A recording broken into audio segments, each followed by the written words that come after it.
एक खुशखबर आहे. गुगलचं Gemini AI app Android युजर्ससाठी उपलब्ध झालंय. गुगलचे CEO सुंदर पिचाई यांनी याबाबतची घोषणा केली आहे. महत्त्वाचं म्हणजे हे ॲप तुम्ही तुमच्या भाषेत वापरू शकणार आहात. कसं ते जाणून घेऊया माझी सहकारी पूजाकडून. पूजा, आतापर्यंत जे ॲप होतं ते फक्त इंग्लिशमधून काम करत होतं. इंग्लिशमध्ये त्याची अचूक माहिती मिळत होती. मराठीमध्ये जेव्हा आपण सर्च करत होतो तेव्हा त्यात व्याकरणाच्या वगैरे चुका होत्या. पण आज जे सुंदर पिचईनी जे जेमिनी ॲप लॉन्च केलं आहे ते 9 भाषांमध्ये मराठीसह आपल्याला अचूक माहिती मिळणार आहे. आता ते ॲप कसं काम करतं त्याचे आपण एक डेमो बघणार आहोत. नक्की. आपण एक प्रश्न विचारून बघूया, त्याचं कसं उत्तर येतं ते आपण पाहूया. उद्या मुंबईत पाऊस पडेल का?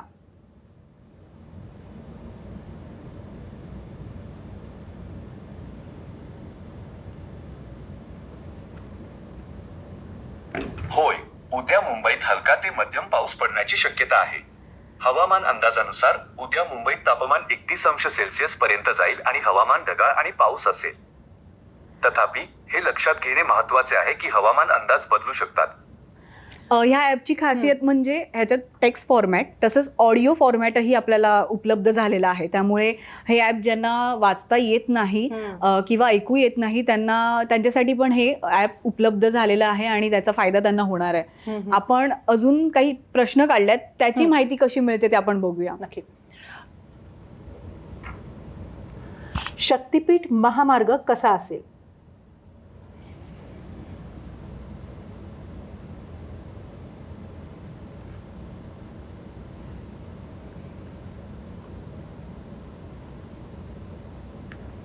शक्तिपीठ महामार्ग हा मुंबई आणि पुणे या 2 शहरांना जोडणारा एक महत्त्वाचा महामार्ग आहे.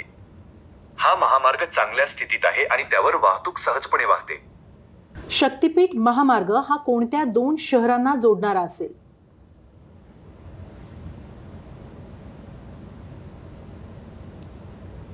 शक्तिपीठ महामार्ग मुंबई आणि पुणे या 2 महानगरांना जोडणारा एक महत्त्वाचा मार्ग आहे. प्रस्तावित शक्तिपीठ महामार्ग कोणत्या 2 शहरांना जोडणारा असेल?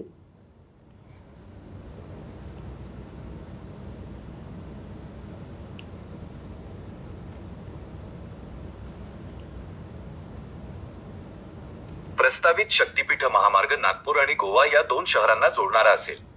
हा महामार्ग राष्ट्रीय महामार्ग 60चा भाग असेल आणि 700 किलोमीटरहून अधिक लांबीचा असेल. आपण जरा वेगवेगळ्या क्षेत्रातले प्रश्न विचारूया. आता आपण एक क्रिकेट संदर्भातला प्रश्न विचारूया. क्रिकेट T20 वर्ल्ड कपमध्ये कोणते 8 संघ पोहोचले आहेत?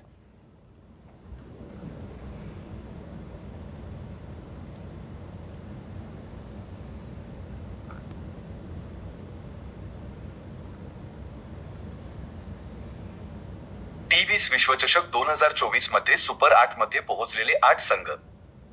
गट ए भारत, ऑस्ट्रेलिया, अफगाणिस्तान, बांगलादेश. गट बी अमेरिका, इंग्लंड, वेस्ट इंडिज, दक्षिण आफ्रिका. टीम. आता दुसरा अजून कोणता प्रश्न विचारूया? मनोरंजन क्षेत्रातून सध्या जो अलका याग्निक यांच्याबद्दल. अलका याग्निक यांना कोणता आजार झाला आहे?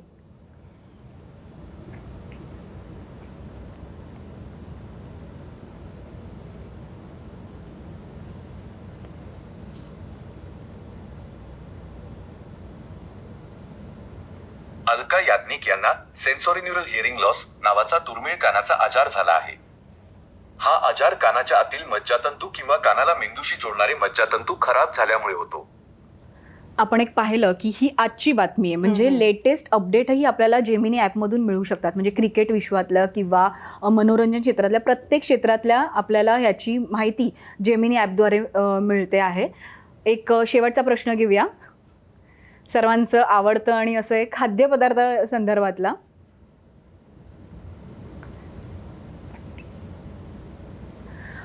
पुरणपोळीची रेसिपी.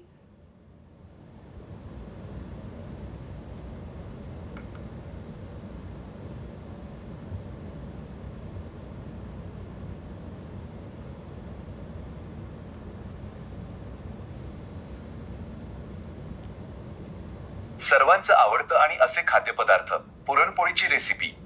पुरणपोळी हा महाराष्ट्रातील एक प्रसिद्ध आणि आवडता पदार्थ आहे. गोड आणि मऊ पुरणपोळी दिवाळी, होळी, गणेश चतुर्थी सारख्या सणांमध्ये आणि इतर प्रसंगी बनवला जातो. पुरणपोळी बनवण्यासाठी अनेक प्रकारची रेसिपी उपलब्ध आहेत, पण मी तुम्हाला एक सोपी आणि पारंपरिक रेसिपी सांगणार आहे. साहित्य: पोळीसाठी गव्हाचे पीठ 2 कप, मीठ चवीनुसार, तेल 2 टेबलस्पून, पाणी गरजेनुसार, पुरणासाठी चणा डाळ 1 कप, गूळ 1/2 कप, वेलची पूड.